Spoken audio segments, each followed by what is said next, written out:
Estados de Ginas, capítulo 8 do livro As Três Montanhas. É, pois, o caso que, passando minha vida em tantas ocupações, tive, não obstante, que investigar a fundo os estados de Ginas. Olhai, senhores, se havia razão que as razões deste capítulo nos admirassem e alegrassem, quando pudemos experimentar, de forma direta, a experiência real de terras e povos ginas. Causará assombro que, no primeiro terço do século XVIII, quando já não reinavam os supersticiosos Felipes, o mesmíssimo Dom Juan de Mur e Aguirre, antes governador de São Marcos de Arichoa, no Peru, acreditava cegamente na existência de múltiplas ilhas misteriosas por todos os mares do mundo. Isso se deveu a que, desde La Gomera e La Palma, enviaram informes mais ou menos fantásticos ao general e à Real Auditoria sobre as repetidas aparições das sonhadas ilhas. Informes que produziram,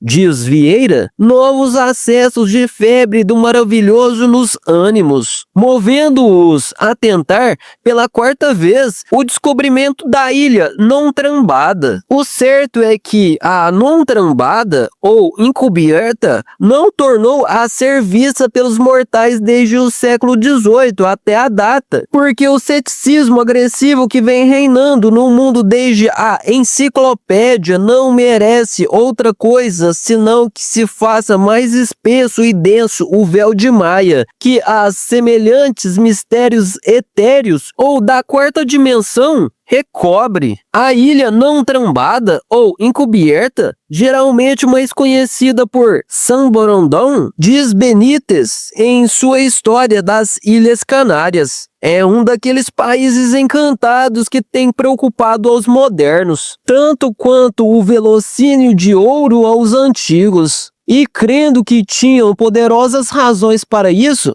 porque, efetivamente, desde as ilhas La Palma, Gomera e Hierro, costumava-se ver ao oeste-sudoeste da primeira e ao oeste-noroeste da última, correndo em direção norte a sul. Uma como terra montanhosa que, segundo o cômputo geralmente mais admitido, distaria 400 léguas de La Palma e que poderia ter, não sabemos como se mediria, umas 87 léguas de comprimento por 28 de largura e que, pois, às vezes se via desde o sudoeste de Tenerife, poderia estar a 28 graus e alguns minutos de latitude norte. No dia 3 de abril de 1570, o Dr. Hermann Pérez de Grado, primeiro regente da Auditoria das Canárias, liberou uma provisão encomendada às ilhas La Palma, Gomera e Hierro, a fim de que fizessem uma averiguação exata com quantas pessoas tivessem observado a aparição de semelhante terra ou que, por qualquer outro conduto, tivessem provas de sua existência. Em virtude de semelhante informação, depôs em La Palma o piloto português Pedro Velo, natural de Setúbal, e disse que, por causa de uma tempestade, desembarcou na ilha não trambada com 2 de sua equipe e ali contemplou tais e quais maravilhas, fenômenos extraordinários, pegadas de gigantes, etc. Logo ao amanhecer, nublou-se o céu, soprou horizono o furacão e ele, temendo perder seu navio, voltou a bordo mais que depressa. No instante de zarpar, perderam de vista a terra e, logo que este cessou, trataram de voltar a ela, tendo-lhes de todo ponto de vista impossível descobri-la, pelo que ficaram muito contrariados, especialmente por 2 homens da tripulação que haviam ficado abandonados na espessura da selva. Esta verdadeira história Ginas que aqui a vossas mercês se apresenta é tirada, ao pé da letra, de velhos cronicões. Dizem antigas tradições, por certo muito respeitáveis, que, durante a Idade de Ouro do Lácio e da Liguria, o rei divino Jano, ou Saturno, Iaô, Baco, Jeová, imperou sobre aquela santa gente, tribos árias todas, ainda que de muito diversas épocas e origens. Então, como em igual época do povo hebreu, podia-se dizer que conviviam felizes Ginas e homens.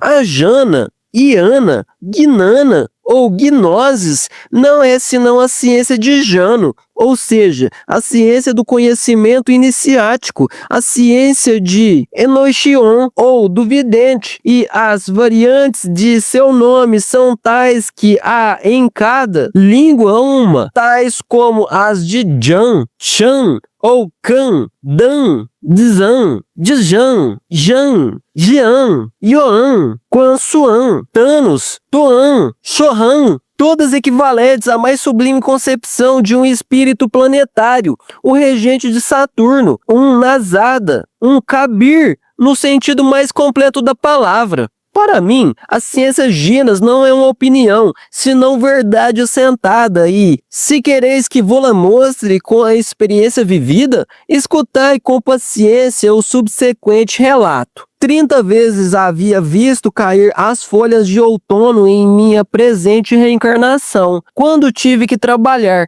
consciente e positivamente, com a doutrina dos Ginas ou de Jano. Qualquer noite de maravilhas, Litelantes, minha sacerdotisa esposa, fez-me sublime convite.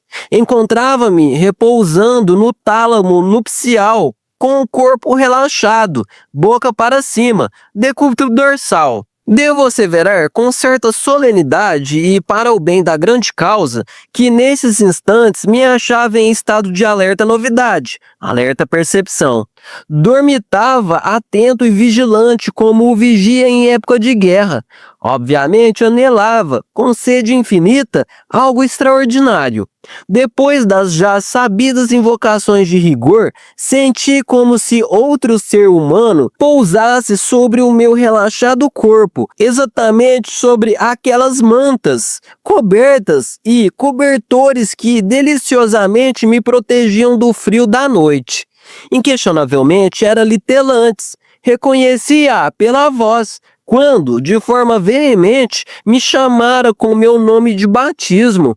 Ostensivelmente, aquela dama adepto, mediante a ajuda extra de algumas pessoas ginas, havia conseguido meter seu corpo físico dentro da quarta dimensão. "Vamos!" disse. "Vamos! Vamos!"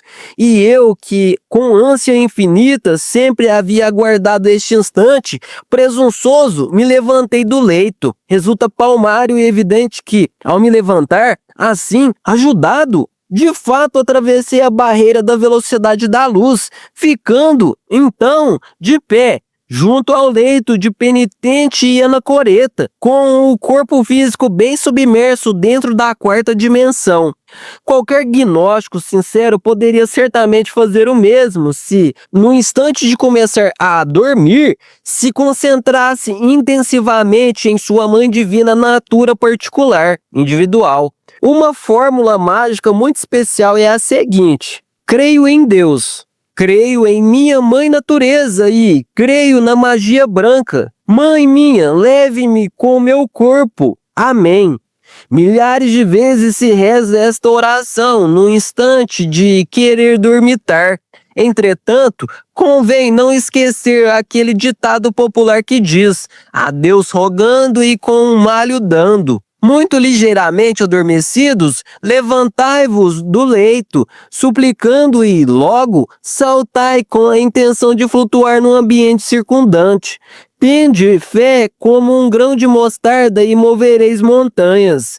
Se não lograis flutuar, metei-vos novamente dentro da vossa cama e repete o experimento. Muitos triunfam de imediato e muitos tardam meses e até anos inteiros para lograr sua entrada nos paraísos Ginas. Depois dessa pequena, porém importante digressão de tipo indicativo, continuemos com o nosso relato. Saí da minha recâmara com um passo firme e decidido. Atravessei um pequeno pátio, dirigi-me à rua. Cedendo-me passagem com muita reverência, certo grupo de damas muito anciãs inclinaram-se, reverentes, ante minha insignificante pessoa que nada vale.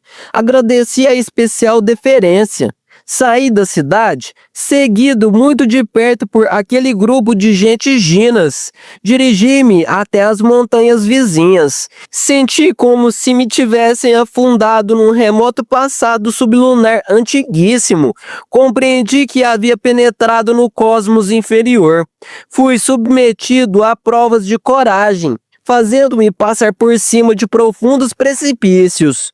Flutuando no ambiente circundante da quarta vertical, acompanhado por litelantes e por toda a comitiva de gente Ginas, atravessei o borrascoso oceano e cheguei a certo lugar secreto da velha Europa. Penetrei valorosamente em certo castelo, onde tive que contemplar, com assombro, um estranho símbolo, sob o qual havia um crucifixo.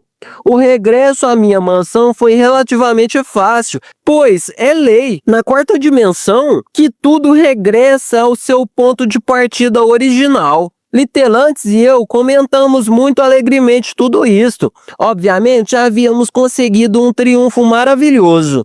Dias depois, continuamos com esses experimentos. Aprendemos a colocar o corpo físico dentro do cosmos superior. Hoje, por experiência direta, sabemos que, com a ajuda da Mãe Divina Kundalini, podemos pôr o corpo físico em estados de Ginas para viajar por entre o cosmos de cima.